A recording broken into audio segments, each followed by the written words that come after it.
Marnie, are we there? Yes. Can you call the roll, please? Councilmember Richard Black. Here. Committee Member Richard Black. Sorry about that. Committee Member Lori Lalonde. Here. Committee Member Craig McVeigh. Here. Committee Member Joe Ross. Present. Committee Member Roger Young. Here. Vice Chair Susan Raffanello. Here. And Chair Ty Harris. Here. We have a quorum. Thank you. All right. Public comment.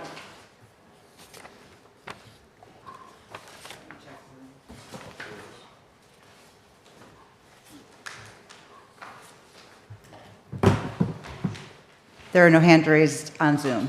Thank you. Then let's close public comment. Approval of the minutes.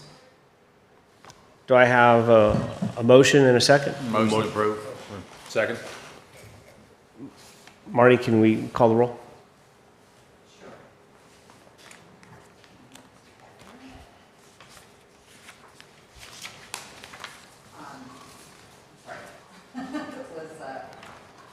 Committee Member Black. Yes. Craig McVeigh. Yes. Yeah. And then Committee Member Lalonde. Yes. Committee Member Roth. Yes. Committee Member Young. Yes. Vice Chair Raffanello. Yes. And Chair Harris. Yes. And the motion passes 7-0.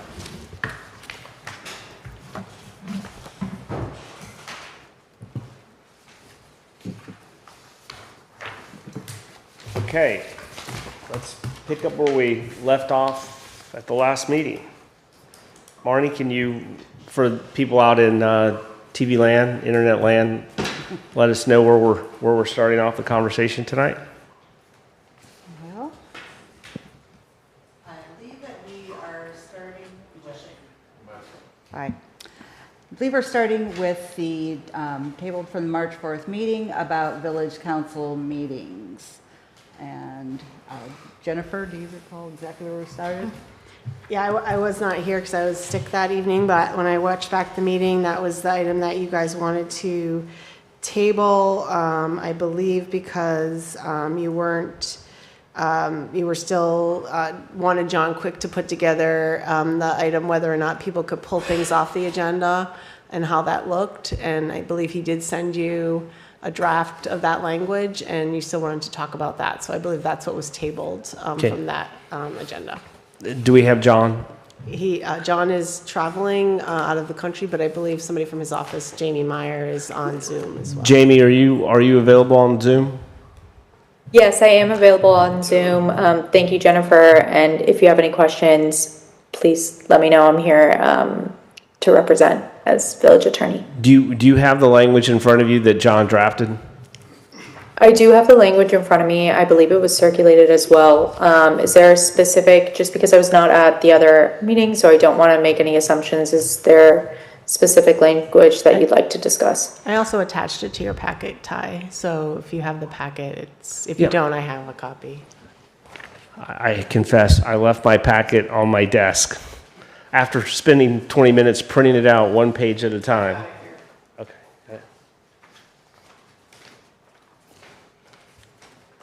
All right. It's D, 58D. Yes. So, has everybody had a chance to look at this language? Richard, have you looked at it? Yeah, yes, Joe? I have. Lori? Okay. We'll give everybody a second to refresh themselves. This is what happens when you don't have a meeting for a week. Do you want me just to read it? Yeah, I'm going to have Susan Raffanello, Vice Chair, read this. So the addition to the village council meetings that was being discussed or floated, the concept of which was floated by Richard Black at last meeting, and what we wanted to see, what it would look like in print is to section 5A of the charter, and it's added at section D that states, with the exception of quasi-judicial hearing agenda items, once an item is placed on a published agenda, it shall not be postponed except upon a determination of good cause by the village staff or majority vote of the council. I believe that language reflects, from my notes, where we left off. I know we had a discussion about what constitutes good cause, and we spent a little time on that, but this seemed to be about where we could go. I'd like to hear everybody's thoughts about it. I think it encapsulates what we discussed at the last meeting. I'm not opposed to it in concept. I do think that it shouldn't just be village staff. Like, does that mean anybody on village staff? I think we should designate, village manager, department, applicable department head, something like that. So it's not just any village staff, but I don't have strong feelings, to be honest with you, one way or the other on this particular edition. Well, right now, can village staff, anybody just pull something off? And I ask this because I don't know, but. That's not the way it works in reality. Jennifer, you want to take that one? I mean, typically the way it works is if the sponsor of the item on the agenda, like if it was my land use item, it would either be myself, Ron, or John Quick that would probably make a recommendation to pull it. If it was a finance item, the finance director, so on and so forth. So it wouldn't be like some other random staff member that would just say, I mean, I'm not saying it would never happen to Susan's point, because she's going to turn around and say that it could happen, but I mean, but that's not the way in reality that it typically works, because other people don't really know, like my items, or if, like I wouldn't know a finance item, whether or not it's ready to go forward, or if there's an issue with it. So I wouldn't make a suggestion that, Hattie pull a finance item or not. So, we sort of leave each other to our own areas. Well, and the other problem is that if you say director or manager, and the director is indisposed, then there wouldn't be anybody technically to pull it if it needed to be pulled. I understand the concern with just saying staff. So I kind of see this as a moot point. I mean, I think that, just like Jennifer said, sometimes she's going to have an issue that might need to be pulled for some reason. She probably has a good reason for it. But to have it state that it shall not be postponed except upon a determination of good cause by the village staff or majority, that's already the way we're doing things, correct? Yes. I think what the issue was, Richard, tell me if I'm wrong, was that we end up with a bunch of people here for a meeting, and then without any kind of explanation, an item's pulled, and it doesn't seem that there's an issue with the ad, or an issue with the staff report, or an issue with the notice, but it gets pulled without a lot of explanation. And the idea was to hold staff and the council to some standard of explanation of why we're pulling it, Yeah, really. The village does a lot of can kicking. Like we kick the can down the road constantly. And my whole thought of this was to maybe minimize a little bit of that, pulling items because there's a crowd here or whatever, just silly reasons. But it seems like so often that happens. And I was just trying to figure out a way that maybe we could help that out for the future. And I think after that, I think we had about a 15, 20-minute discussion on it. This is kind of where we ended up. I don't have a problem with the language. I'd like to hear what everybody else has to say. It's the best we can probably do as far as trying to create a standard for pulling items. I agree. I think it's the best wordage that you could probably do without getting too, Two down the rabbit hole? So Yeah. I'm not opposed to what the two of you are presenting, right, and understanding. However, what I'm suggesting here is that the determination of good cause, that's very vague. Right. And That's very vague. right. We understand that. Okay. Maybe one size doesn't fit all. I'm simply stating to you that regardless, somebody is going to, Jennifer, for example, I'm not meaning to throw you under the bus, you just happen to be here in your spot. Jennifer's going to have an item that she wants to pull, and she's going to create her own, in essence, good cause. Who is going to dispute her determination of good cause? Well, I would think as long as, as long as this is forcing an explanation more than anything. And most of the time, are they pulled by council members for we'll say various reasons and staff.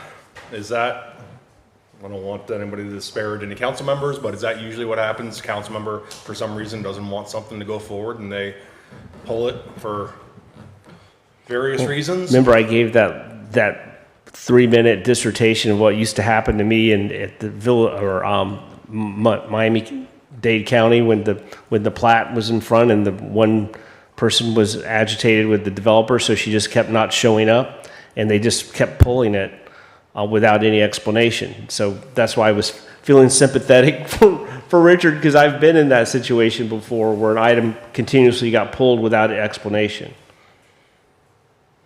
And it might be up to each council to make their own bar as far as what good cause is. Well, they can always ask John in the meeting what's good cause, and John can then kind of outline what the legal standard of good cause is in relation to either a quasi-judicial, legislative, or whatever the item type is. But then it would be on the village attorney to explain what good cause is.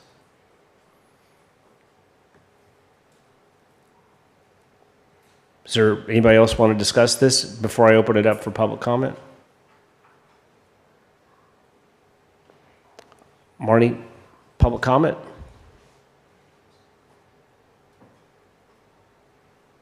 No hands raised on Zoom. Dave? Okay. Public comment is closed. Do I hear a motion to approve this language in a second? Motion. Have a motion? A second. Thank you. Marnie, can you call the roll?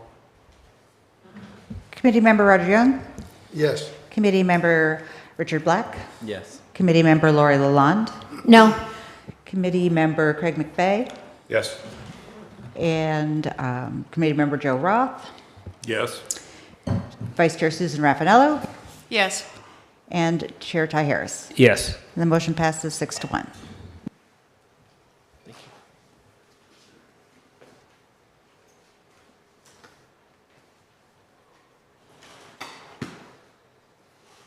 Okay.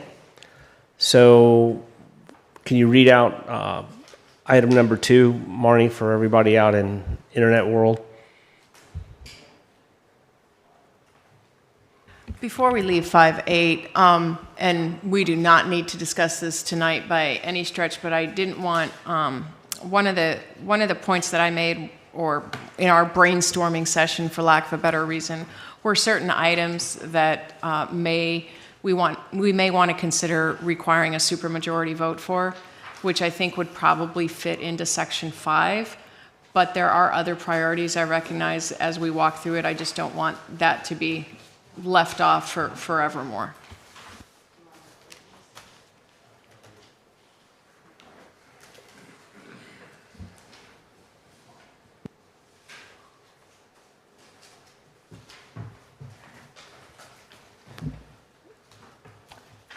Okay. Just trying to get it on an agenda, recognizing it's not on this one. Yep. I don't think anybody has a problem putting it on the agenda. I know, I just didn't want to, if for no other reason than have myself forget about it. The chair was speaking with me when you were speaking, I apologize. So the supermajority was in what, for, I think it probably fits in Section 5, but Okay. it may fit elsewhere as well. Okay. Just so that it makes an agenda prior to us, wrapping up and submitting our yep, provisions to the council. I'd appreciate it, thanks. sure, I'll add it to the next one. Okay. You want to read it out, Marnie, for Okay, well, coming Item up, we have Section 8. Committee members would discuss potential modifications, work towards a consensus on which items should be amended. The whole section starts with number 1. Section 8, number 1 is electors. Any person who is a resident of the village or is qualified as an elector in the state and who registers in the manner prescribed by law shall be an elector of the village. 2, nonpartisan elections. All elections for the village council members shall be conducted on a nonpartisan basis without any designation of political affiliation. Section 3, qualification for office. Any resident of the village who wishes to become a candidate for a village elective office shall qualify with the village clerk no sooner than the second Tuesday prior to the Monroe County primary election at noon and ending no later than noon on Tuesday, the following Tuesday in the year which the election is to be held. Section 4, schedule for general elections. The regular village election shall be held on the first Tuesday after the first Monday in November of each even-numbered year. Such village elections shall be general village elections. Schedule for other elections, number 5. Subsection A, an election to fill the remainder of an expired term shall be held as provided in subsection 4. And B, special municipal elections shall be held in the same manner as regular elections, except that the village council by ordinance shall fix the time for holding of such elections.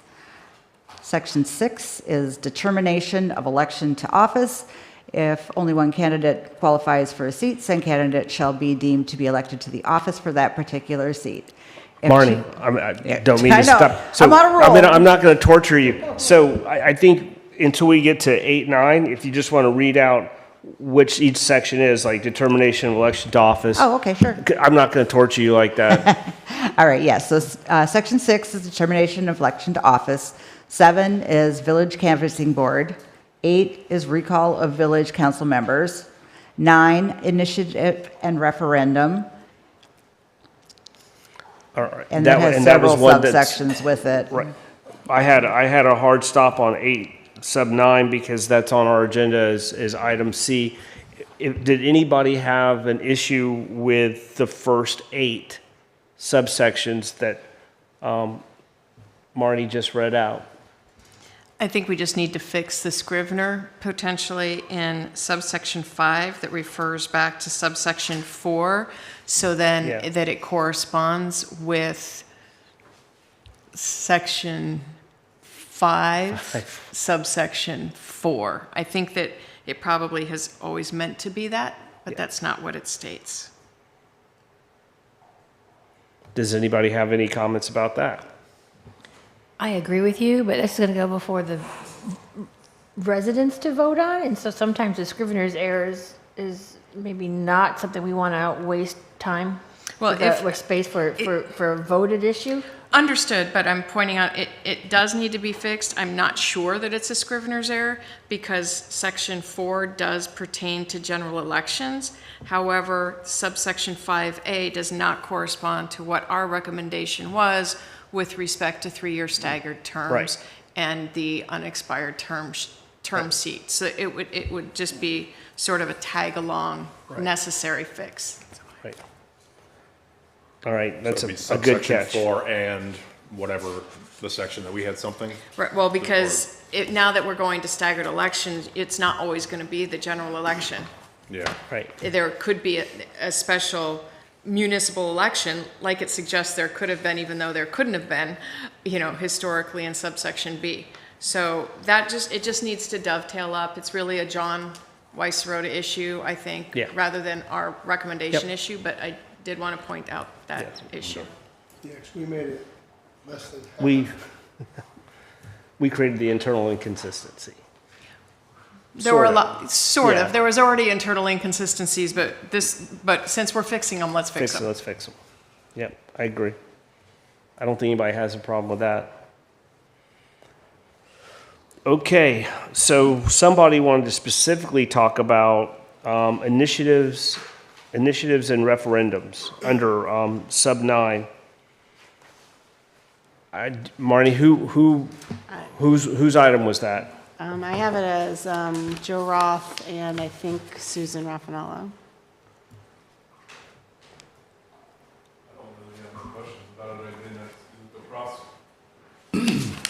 I don't recall having a question about that.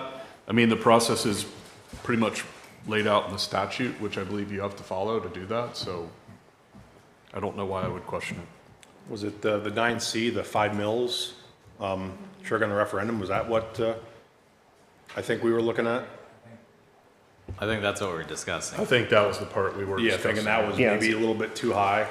That was the very specific section that we were talking about, whether 5 mils seemed appropriate or whether it should be a lower number, because 5 gave a lot of discretion to council at that point. So that's where we left off that. So specific issue was with 8, 9, sub C. Anybody want to start talking about it again? We had a pretty good conversation on it 2 meetings ago, but we just punted it down so that we were staying in order of the charter. Yeah, we kicked it down. We kicked it 2 meetings. We're doing better than a lot of other people. Only 2 meetings. So I remember the general discussion being that everybody was concerned about 5 mils being the number, and that the thought was maybe it should be a lower number in order to trigger a referendum if you're going to go beyond whatever that was. So I know nobody had really come up with a number. We just felt that 5 in general was too high. And I don't see that anybody thinks that 5 is comfortable with 5 as it is. Okay. With it staying at 5, you mean? Yeah, I'm fine with it staying as the max, staying with 5. I mean, I don't see that they're going to use it, but we don't know what's coming around the corner. We don't know how things are going to be if we no longer have property tax for those that are homestead exempt. And that was the other part of the conversation, thank you for reminding me, was that there's bills in the legislature right now that may impact our thoughts on that. And that's one of the reasons we kicked it, other than we were trying to stay in order down the road. I don't know, have we gotten a legislative update on where those bills are headed at this point in the session? Session's over. Okay, I know they have a special section because they didn't pass Well, the the budget. special session was over too. No? Yes, thanks, Just an update. Ron. The 60-day regular session over. ended. They have to have a special session because they didn't pass a budget. Right. They've also called a special session for redistricting and probably on property taxes. But what happens at the end of the regular session, any bills that were not passed are dead unless they're specifically added to a special session call. So any particular bills other than the budget are dead. All right, so we're safe. You're never safe while the legislature's in session, so I would just say anything can happen. I'm saying that could be added to a special session call depending on what the bills are, if you get the presiding officers or the governor to add it. But right now, I would think that the regular bills, other than maybe something affiliated with property taxes, are dead. Okay, so if we make a recommendation to come off of the 5, we're mostly safe at this point in the session being over, but the special session still to come. Does anybody want to talk about what the number should be? I don't know. I did think it was interesting that Lynn said that there is no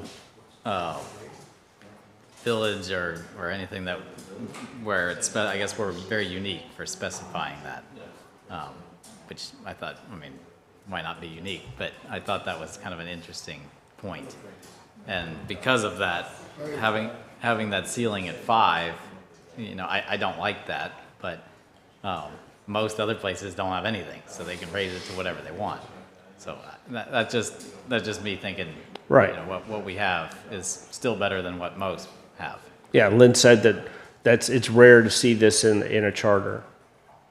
Yeah, and I think I'd been told that when the village was, being formed, years ago, residents were concerned that a new council was gonna jack, taxes up on people as compared to what the county was doing, so they wanted to be able to put some sort of ceiling in there just to try to protect them. So I think that's where it came from, way back when, so. That's where it totally came from. And that was actually the first council with Ron Levy and, what's his name from? Yeah, but it was, and Jim and, Frank Kaluski was part of that. They were all, because they all own that property everywhere, and they're like, whoa, whoa, whoa. Because we had a lot of meetings with Ron before the council got incorporated, before the village got incorporated. And that was always the big discussion is, are you gonna jack us up? So that may be, it's probably exactly where it came from. I don't know where the 5 number, but. That makes sense. Do we want to take public comment before we have more discussion? Or does anybody have a burning thought right now? Excuse me, what's the current millage rate? Ron? What is the current rate? I think 265? Previous year, we didn't raise it. Believe it, 265. Two and three quarter.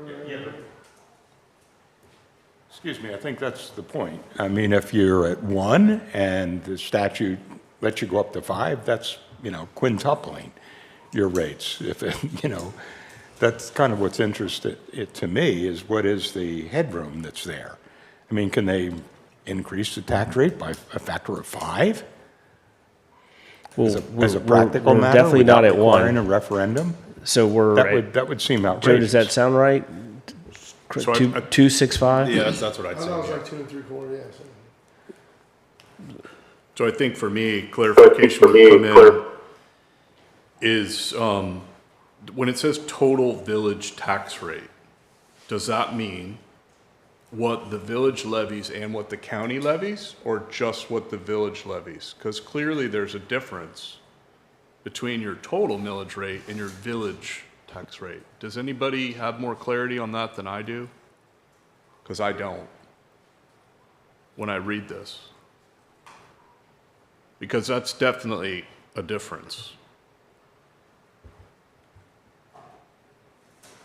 And also, let's remember, this doesn't preclude anyone from suggesting or putting forth a budget that exceeds 5 mils. This just removes your ability to have a referendum about it until it exceeds 5 mils. So they could come in and put in a budget that's 10 mils. If nobody raises a point, then this is academic. But this is saying that if they do that, you can raise a point and bring it to a referendum and have a discussion about it. Now, is that the village tax rate or is that the total tax rate? Because we know on our tax bill, we've got county and we've got village, and then we've got total. It's a good point and it's a good question. And I don't have an answer. Just for clarity's sake, the current millage rate is 2.65. Right, so we got that one right. Thank you, Craig. Well, Mr. Joe- Chairman? Joe, to your comment there, I would think that it would only pertain to what the village would have control of. Right. But, yeah, well, I could argue exactly the opposite, because why then have the word total in there? The village has a millage rate. It doesn't have a cumulative sum of a total. I'm just saying, I'm not saying that you're wrong. I'm just saying I could argue. You're also an attorney, so you like to argue. Yeah, the other side, and getting back to Roger's point before about why it came into being, if people were concerned about the overall cost of their taxes, the legislative history on this one, to the extent it exists, and it probably doesn't, wouldn't surprise me to have it be total was total, because they wanted to know that they're not going to be, footing the county tax bill and another, 5 millage, or they were looking at what the total would be. So I don't have an answer. I don't think it's clear. Lynn, Hi. Yes, I just wanted to weigh in. I'm so sorry to interrupt, but quickly, would you mind just stating your name and your address for the record? Thank you. Lynn Tipton, a consultant for the Florida League of Cities. I live in Mount Dora and have been attending the meetings at the council's request. Most cities in their charters, when they reference millage, when they refer to total, it's the separation of the annual levy and debt. Any repayment of debt to, say, a utility bond or a general obligation bond. As a result, when total is used, they're strictly speaking of the municipal amount, but that's the reason for the word total, not to include school district, water management district, or county, because those things usually are not referenced in the municipal charter because the municipality has no control or political, I mean that in the small p sense, influence in that. So that's the reason for using total millage. They mean what the municipality would levy in a given year, debt plus ad valorem. Just to help on that. The other is that with your attorney being present, there is an AG opinion, 86-89, done back in the 1980s, that recommended that municipalities be very careful in trying to limit the ability of a council or commission to set the property tax millage by doing things such as a poll, a referenda, things of that nature. And I just throw that out. You had asked me how rare it is. The reason it's rare is because of that AG opinion. There was also subsequent legislation in Chapter 205.065 of state statute that indicates counties and municipalities are not to tie the hands of the legislative body when setting ad valorem. So I am not saying that as an attorney, just for the attorney to double check on with anything that relates to referenda and the ad valorem tax. So Jamie in particular, I wanted to make sure that that was in the notes for this because I'm not an attorney and wouldn't begin to give legal advice.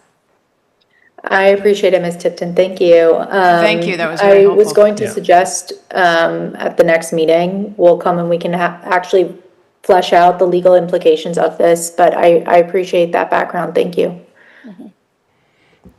That was very helpful in understanding. We have to be very careful.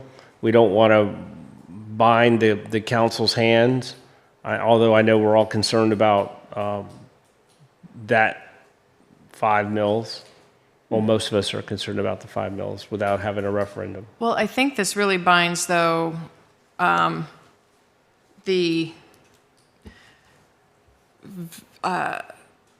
electors' hands as well, because they cannot it takes away the general referendum power for an ordinance increase of 4.95, but they only get that referendum power back if it goes over 5.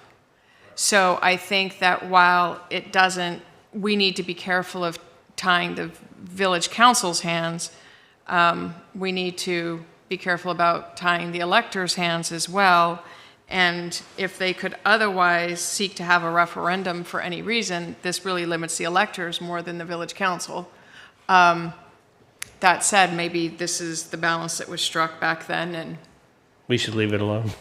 yeah, I mean, but I can see where it ties the electors' hands more so. I would think than the village council, given how high that ceiling is compared to where our total millage is right now at 2.65. It would have to double before the electors could complain through referendum. Other thoughts, comments? I say you table it so you get more information at the next meeting. Okay, so we're going to be on strike 3 with this one after the next meeting because this is the second time we've talked about it. But I say agree. we leave it alone. What? I say we leave it alone and move on. My thought is to generally leave it alone unless something comes out of this special session that necessitates us revisiting it. But that's my opinion.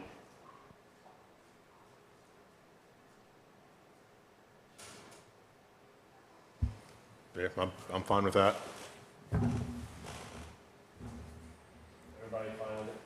Sorry, is everybody fine with that for right now? I'd agree with Joe to table it. There's a reason there's 3 strikes, but if there's a motion, we can deal with the motion. Yeah, we can bring it back, right, if we find out. Yeah, we can always bring it back, 'cause so long as we haven't met our sunset timeline, we can bring anything up.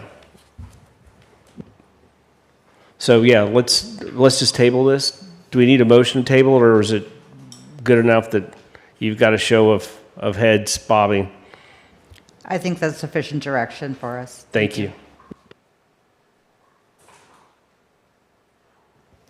Okay, Marnie, I'm not going to do this to you.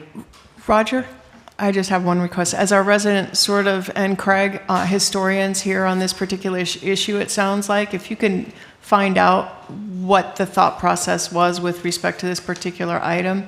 If you know of anybody who might have more, Mooney's I would be probably very one. interested in hearing Yeah, I that. can ask it. Mooney's probably gonna be our best, because Frank's not around and Ron passed. I think Deb might have been on that first council. No, maybe not. If you can, fine. If No, you no, can't, I'll ask totally Mooney understand. about it. No, I'm with you, thank you. Yeah, I'll ask Mooney. So we're backtracking on the next item on D. We're going back into section 6, which is budget. There are 3 sections on budget. There's fiscal year, there's budget adoption. Section 3 is appropriation amendments during the fiscal year, and the subsections of that are supplemental sections under A, reduction of appropriations under B, and limitations effective date under C. Has anybody, because we don't have any specific subs on that. Okay, Jennifer. Well, I just can give you some context on the notes that I had taken from your very first meeting. I believe Susan Raffanello had some concerns that the village council and their budget approval process and not getting it early enough.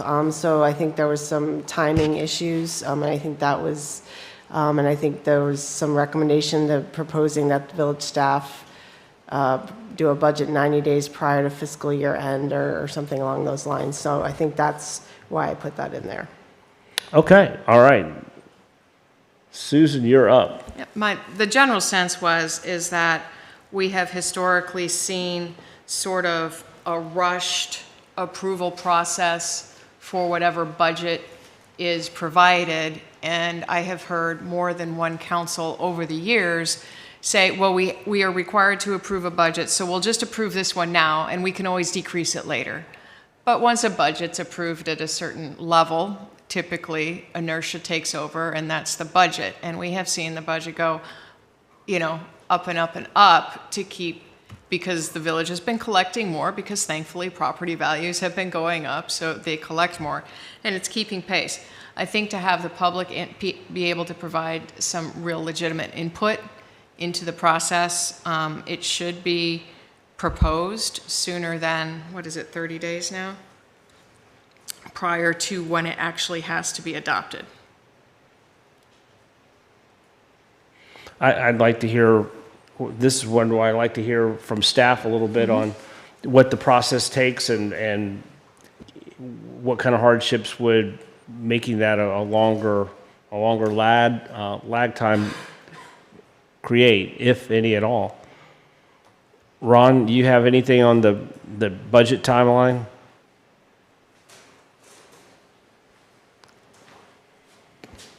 Keep in mind that the budget is regulated by state statute, and so we have certain deadlines. For example, the property appraiser has to certify the tax rolls, so we know the values.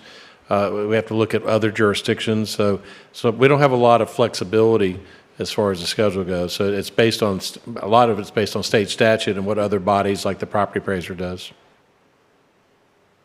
And the property appraiser finalizes its roles when? August, right? I think so. And then you would have, okay, so maybe it's just a difference of philosophy. The property appraiser, you know how much money you could potentially have, right? But you don't necessarily need to spend all that money. So what about doing a budget that says this is what we think we're gonna need for expenses? Well, the Even way it if- works is, the property taxes are an equation. It's millage rate times property values equals Right. tax. So that's just one part of the equation. That's the revenue side. But, we look at rollback rate, for example. Once you get the millage, once you get the property value, you can roll back the millage to get the same amount of money as last year. That's requirement, for example. Before you can have your budget hearings, you have to know the rollback rate. But you don't really know that until you know the value of all the property that you'll be multiplying at times. So some of these things back into those dates. So we have pretty hard set dates for the budget hearings because of that. You can have preliminary hearings. For example, we ask, planning department, give us your recommendations for staffing, et cetera. So we don't necessarily have to wait for all that to happen. So we're already doing, in fact, we've already started in some cases our preliminary budget analysis to see what we're going to need. We have capital needs meetings, every month to talk about the upcoming capital needs, for example. So it's not that you have to wait for everything, but there are some things you do have to wait for. You can't finalize the budget to a certain point, but preliminary, there's nothing that stops us like today from having budget hearings, just not the formal ones. We can have budget workshops, et cetera. As you recall, this past one, I had a Citizens Budget Review Task Force that we had some members on. Yeah, it was very helpful. Yeah, so I think that was, we may do that again, for example, where you get input from the public without having to make any official votes. Only the council can pass the budget. Understood. Thank you. Lynn, is there anything you would like to add to this part of the discussion? No, I think what Ron indicated between state statute and between, for the dates that you have to back into from the county, there really isn't that much that is charter appropriate. By written city policy, the council can be guiding staff towards things like the workshops Ron just mentioned, getting citizen input, having an advisory board, but all of those would be by policy and not by charter. Thank you. That makes sense. Thank you. That makes a lot of sense. Anybody want to have further discussion now that we have a little better understanding of that issue? Public comment?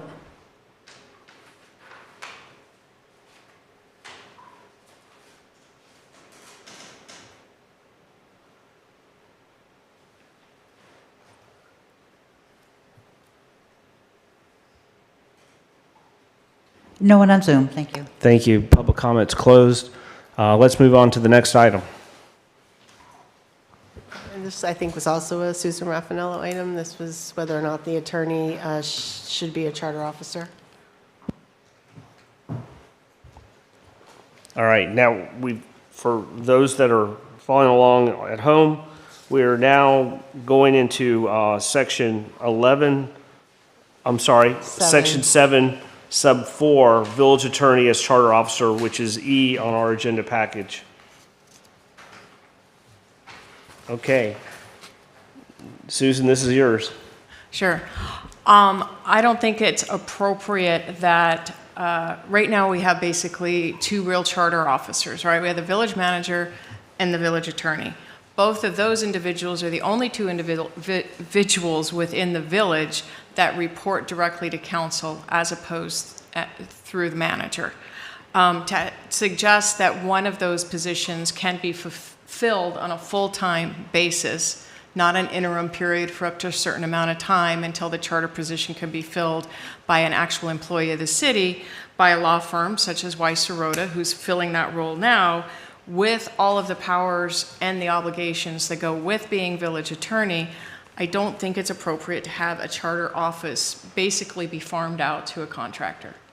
If we're going to keep the village attorney as a charter officer, there should be an officer. Again, I understand interim positions and gap filling may be necessary from time to time, but I think as a general rule, we really should have charter officers be employees of Islamorada and focused solely on Islamorada, with a sort of buck stops here person in charge who would report to the village council. I have some personal experience on this one. Weiss Serota was the original village attorney. I believe that I don't know if one of their senior partners was designated as the charter officer, but I know, and I would like to hear some of Lynn's input. It's not uncommon for small municipalities like ours to contract out with a firm like Weiss Serota to be the village attorney, because we don't really have the room for a full-fledged legal staff where you have multiple. You think of the county. The county has multiple attorneys and paralegals and legal secretaries. We're not set up that way. And frankly, my evaluation of the last time we had an in-house city attorney was the legal advice was very subpar and wasn't very good for the village at the end of the day. And that we're getting much better service having a firm do it that has expertise in different areas. But I'll stop. I'd like to hear from Lynn and see what Lynn has to say about how cities that are our size typically operate. Thank you. Mr. Chairman and members, unless a city's above 30,000 in population, based on our survey data, it is usually contractual as opposed to in-house.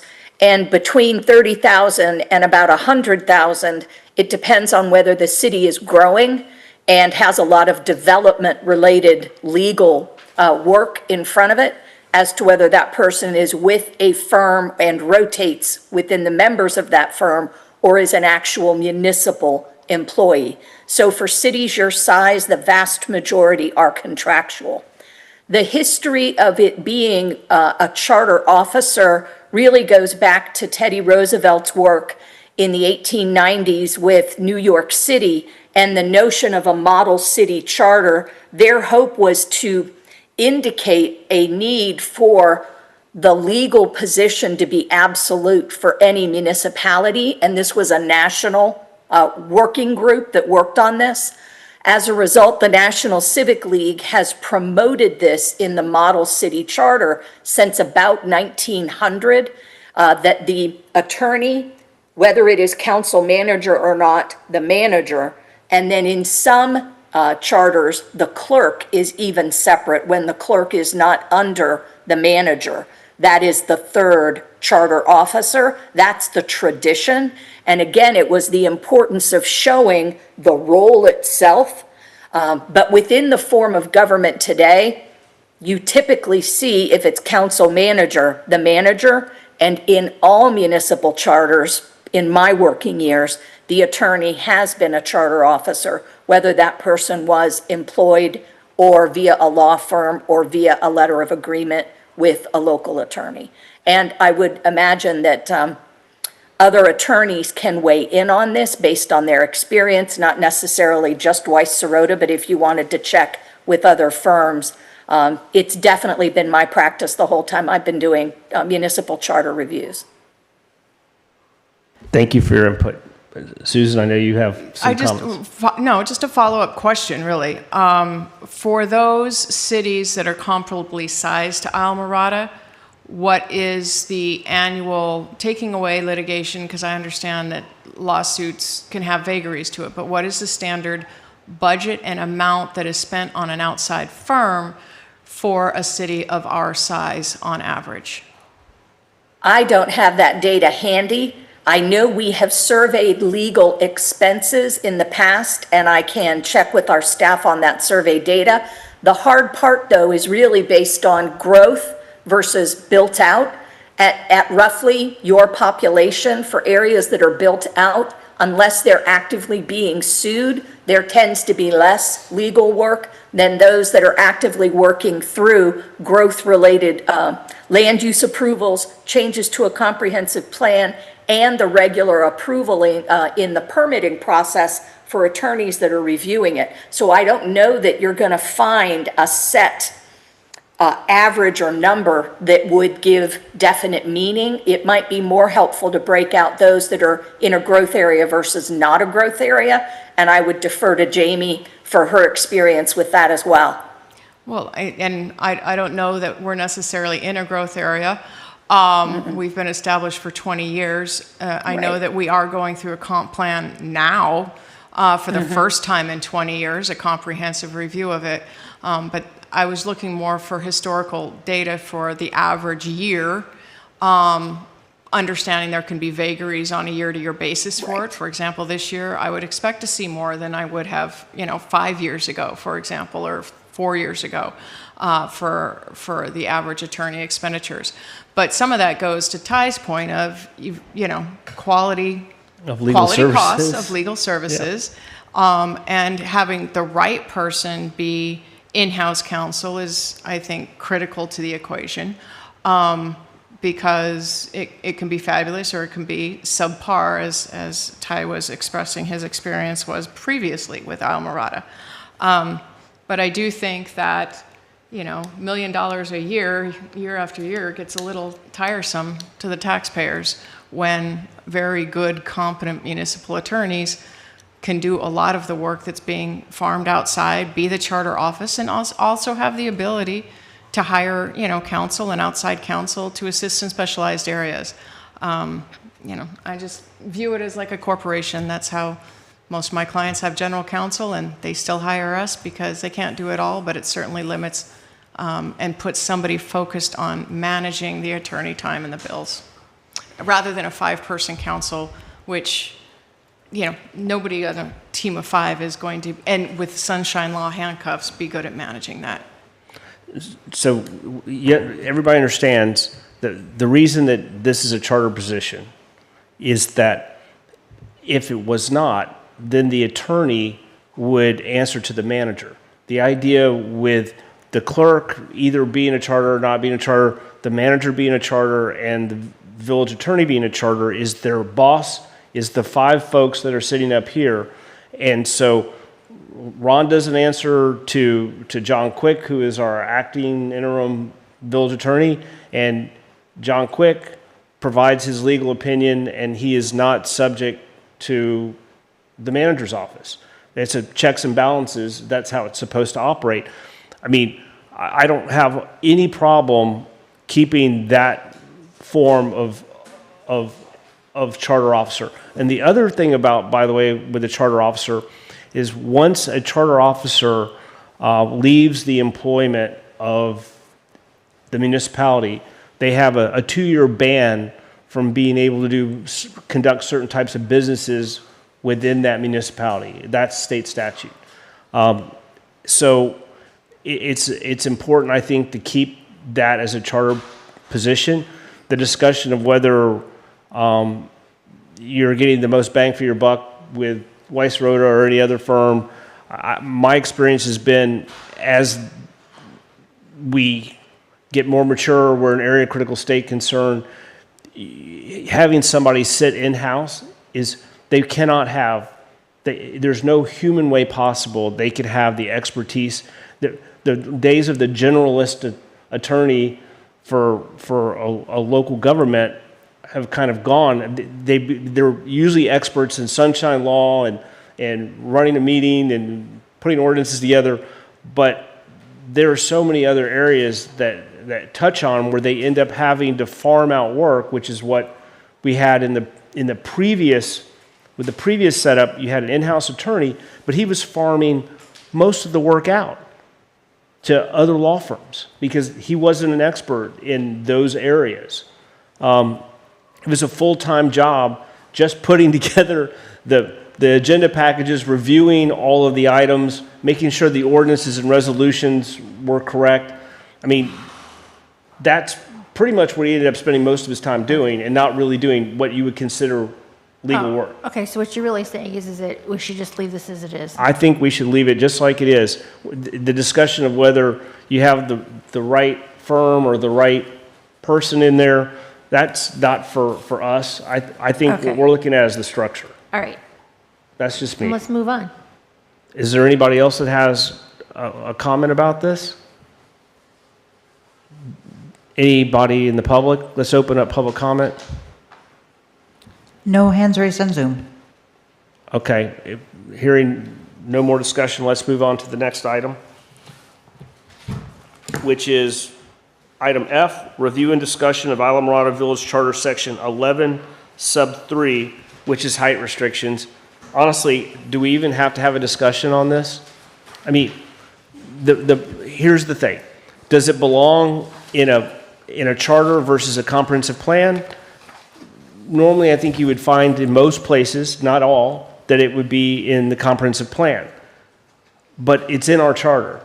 I think that is literally touching the live wire and burning yourself if you think taking the 35 feet out of the charter has any chance of being removed. I don't think it's even something worth discussing that much. Well, I wasn't thinking about removing it. I was thinking about making a little caveat because I have been approached by a number of people who have purchased older homes that were concrete roofs with a concrete flat roof, and then they've added on to add their third story, and then they want to put an elevator in.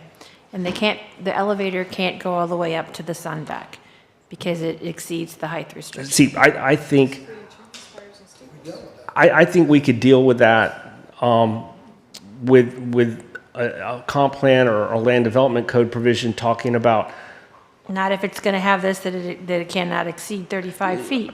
I don't think that we could explain that well enough to the electorate to get them to understand that we're talking about, the box it takes for the elevator, or the odd situation where the air conditioner unit should probably be on the roof and would exceed 35 feet. I don't know that we could do a good enough job of explaining that. I don't think there's any way you could explain that well enough. There's already so many different, I mean, it's 35 feet now base flood, so, base flood has changed. Right. So new builds are higher than old build. Right. It's all over the place, but 35 foot is a flat number. So, I think, unfortunately for the person that has that, they're gonna have to fight it out with our staff to figure out a way to get their elevator up to that floor, but I don't see a reason to remove or change that 35.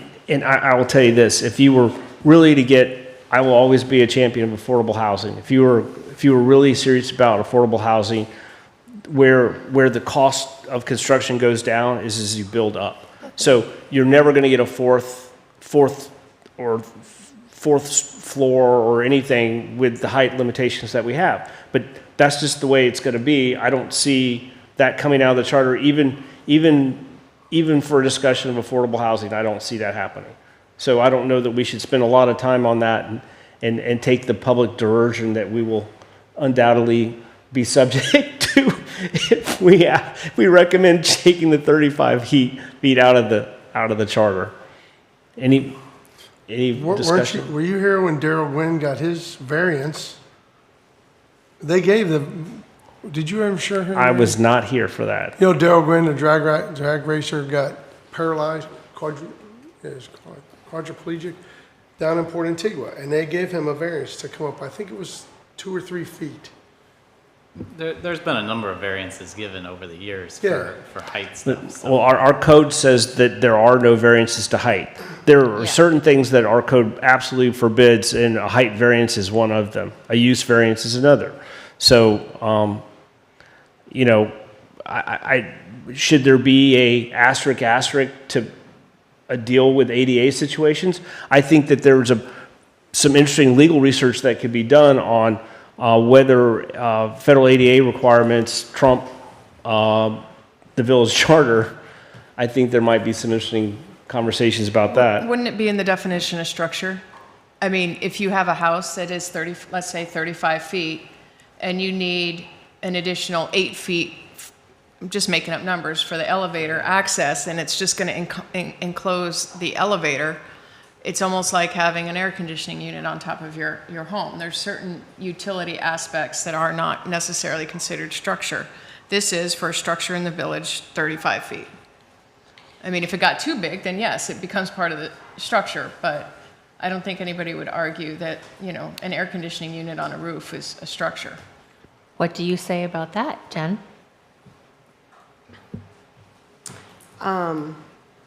We actually would consider the air conditioning on the roof part of the structure, and part of the height, so. I think if a clever attorney was looking at this through the lens of an ADA complaint, that there may be a solution through ADA to address this issue, because I don't think anybody in their right mind in this town is trying to punish somebody that needs an elevator because of age or infirmity or accident. Well, these people I was We chatting do- with, who have talked with me multiple times, there's been multiple people that have been through this situation where they were doing renovations and they were denied the ability to extend their elevator to the third floor, basically to their sky, their sunroof deck. But there is a solution now. I mean, these outside elevators that the boat lift guys are putting in, all don't need that above. It works from below, so you could go right to 35. That's you mean a cargo lift is not supposed to Well, carry it's people? cargo, and they're actually human capacity now. They are using them. That's what I have one next door to me. The house I built next door to me, the guy has them. Cheryl did. Yeah. Well, this But- was an interior elevator that was already in existence. No, right? I It was not an interior understand. elevator. When I built my house, I got an elevator house. I couldn't go. Not to, I wanted to go, Bob. this, I might be able to resolve your issue. No, I didn't want to correct the chairman until I knew for sure, but we do allow variances for height where it's not contrary to the public interest or owing to conditions peculiar to the property and not result in actions of the applicant, would not result in an unnecessary undue hardship on the property. So we could probably make a good argument if it was for ADA requirements, they could get a variance on height for that purpose. And you would have the ability to do it administratively for No. a certain amount? That Or I- that has to go to Oh, council? for 25%. I would be Yeah, able which to, is yes. pretty much what somebody would need more than that for the elevator. If it's more than 25% of the 35 feet, then it has to go to council. Okay, so are we good with the 35 feet, or we want to have more discussion? I was just asked to bring it up through discussion, so we had a conversation about it. I would say we can't really do anything about it, so we're good to go. Well, you got, we should feel better now that the village planning director said that with an ADA argument, that would satisfy the Okay. hardship I criteria. do, but not everybody that does this would follow into the guidelines of ADA. Well, so Jennifer also has another unique ability. There's a book of, she's like, great, put me on the spot. There's a book, it's got about 22 director opinions to deal with situations like that. So there's continuity. When one director moves on and there's an next director, there's about 22 opinions in there dealing with situations like that. So if Jennifer so desired or was directed by council or by Ron or wanted to do it, she could issue an administrative opinion that would go into that book and then essentially kind of form a consistency going forward for other planning directors in the future to rely on. No, that would be nice if she would do that. Jennifer? Ask me how many I've done in the 3 years I've been here. Probably zero. I'm gonna say 0. Well, think about it. There's only, I think, 22 in there since the beginning of the village, but that's what it's for, is to deal with these types of issues. Well, if the issue comes up, I'll look at it. Okay, fair enough. So the concern I had on this was the floodplain issue, and you hit it. And, you know, it's not just if the BFE changes, it's also community rating discounts. And whether or not we're able to allow us to be eligible for those community rating discounts if we're hamstringed by this, if there's a discount that is available to the entire village constituents, because we're going to now say, you know, we're having everything elevated 2 feet above the base flood elevation, but now we're hamstrung, not able to do it. Let me just flat out say, I am 100% against going and having high rises. I've been here my whole life. I don't want it. But I don't want to put our residents in a situation, or the village in a situation, where they can't take advantage of discounts that are available to them. So that was the only question I had about it. Does this keep us from going after those things or obtaining those?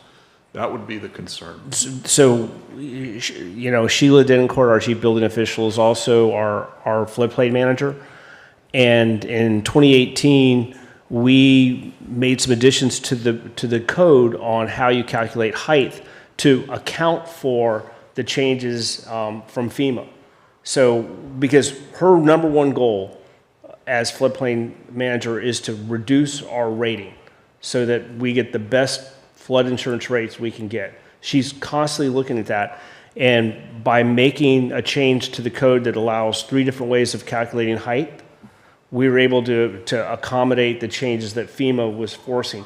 You now see the county, this is one where we were way ahead of the county. The county is now basically changing their height limitation from 35 feet to 42 feet to do what we did. But our method actually works better because it's more flexible to address what FEMA does. If there's another change for them, they're gonna have to go back and change their overall height limitation instead of the way they calculate height. So right now, we're pretty advanced on that. And you can thank former planner Craig Southern, who had some experience in that with other coastal communities for helping put that together. So there you go, Craig.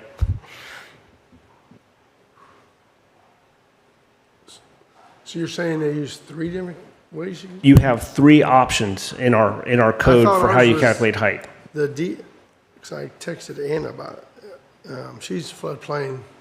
So DFE, 35 plus 3 feet? That is one way, yes. And that's probably one of the most common ways people use to calculate the height in the village, but there are 2 other ways. There's Because nobody Crown uses of crown of Road. the road anymore, Crown of the right? road, and then there. But nobody uses that anymore, right? Very rarely. It's still in the code, but it gives you another way of doing it. But everybody's basically doing design flood elevation, That right? would That's help pretty me much a what you see. That's pretty consistent. What everybody uses is design flood. That's what I was wondering.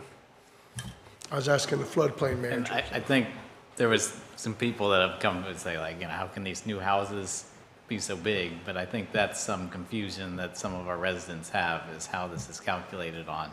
Because you do see a lot of the new builds, like in the Colony, for instance, on the bay, there's a house that was recently built there that's significantly higher than all the rest, but because it's calculated off the flood, it puts 35 foot at a different level than what people were at before. So basically, 35 feet becomes 42 feet, Yes. which is why the county settled on 42 feet.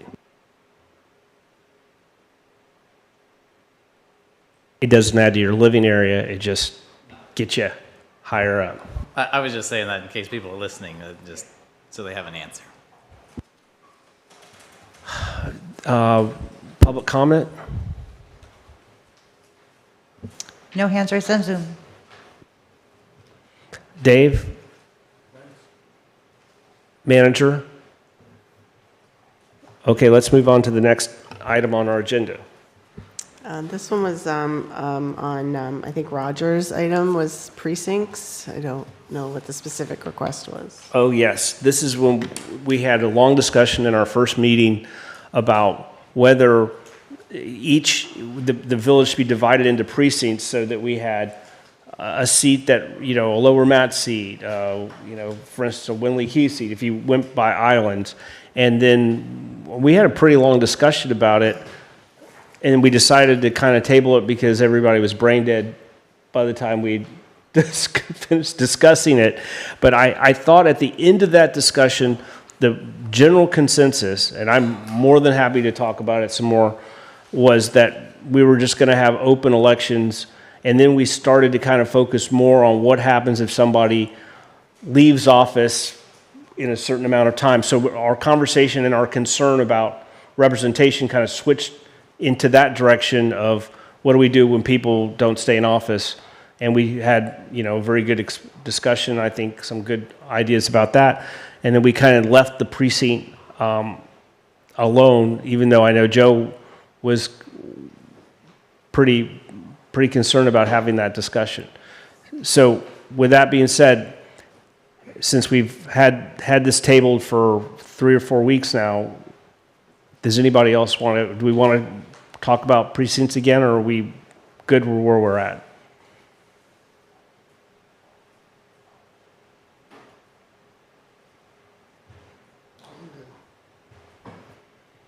We had a good discussion, pros and cons. All right, so if we finish that up, believe it or not, we've made it through all of our scheduled. Jennifer, you're looking at me. Well, yeah, you made it through everything that's on the agenda tonight, but I just wanted to note that under future discussion items, there were 3 other items that I hadn't put on the agenda yet, just for which I can add to the next agenda if you so desire. They were advancements in technology and modern communication, Citizen Bill of Rights, and updating publication requirements. So I can add those to the next Can we please? agenda. And then the 2 items, the one that Susan wanted, the supermajority in Section 5, and then the tabled item from tonight for the referendum on 5 mills. Yeah. So just a comment while we're in session and nobody's breaking sunshine. The items that the vice chair is bringing up, it would be very important before the next meeting to kind of be able to have this discussion and not be stuck on it the whole time, is to really spend a little time looking at those before the next meeting and get a feel for each one, because there's a lot of subs in that. Susan? I can tell you where sort of my go-by guide, if you will, was on page 5 of 17 in the Winter Park Charter that Lynn had sent around with the comment that, for a different reason, but also had the comment, it was well written to it. And it's section 2.08 of the, Winter Park, City of Winter Park Charter, subsection C, and it says voting, and there's certain issues, and I'll just briefly run through them here, that would require an affirmative vote of at least 4 members of the 5-person city commission, which is the conveyance of fee simple ownership of real property owned by the city, and I would say either owned by or purchased by, comprehensive plan, future land use map amendment, rezoning or change in use of parkland to a use that is not recreational park use, comprehensive plan, future land use map amendment, rezoning or change in use of land currently zoned public and quasi-public or zoned parks and recreation, comprehensive plan, future land use map amendment or rezoning of habitat property from a residential use to a commercial use, mixed use, medium density residential use, or high density residential use. Approval of a comp plan, future land use map amendment or zoning map amendment that changes the use of a property from residential to a non-residential category, except for certain public use categories. There's another one that I had crossed out, but it could still be under consideration. Approval of a comprehensive plan amendment, land development code amendment, or rezoning that increases the maximum allowed residential units per acre density by more than 25%. I think we're already pretty well covered in the village on that front. And approving a development order authorizing development within wetlands as defined by Florida statutes or the Florida Administrative Code. So it's really limited to those sort of public park uses, purchases or sales of public or of property owned by the village, but not for discussion tonight. But those are what they are and where you can kind of find the go-by I was reading. This is what I would ask. If, Susan, if you could provide that list to Marnie, and then she can distribute that, so we have everybody, we're not spitballing it at the next meeting, and we can get through that, because it's definitely worth the discussion. I may not agree with all of them, but there's a few that I could see with how we sell property and buy and sell property. Maybe that is a good place to start with that. So if we do that, if there's any other business that we need to attend to, we're pretty much on time tonight. We need to schedule our next meeting. Oh, we did. And I'm told it will be in special session. It's not on the books yet, but Okay. the property tax will be in the special session. Now we look smart. All right, so when is our next meeting? I've got the 23rd. On our proposed list, it would be 3:30. From going back from that proposed list we had before. Monday the 30th. Is that date still good for everyone? Yep. Staff, does that work for everybody? It's fine for me.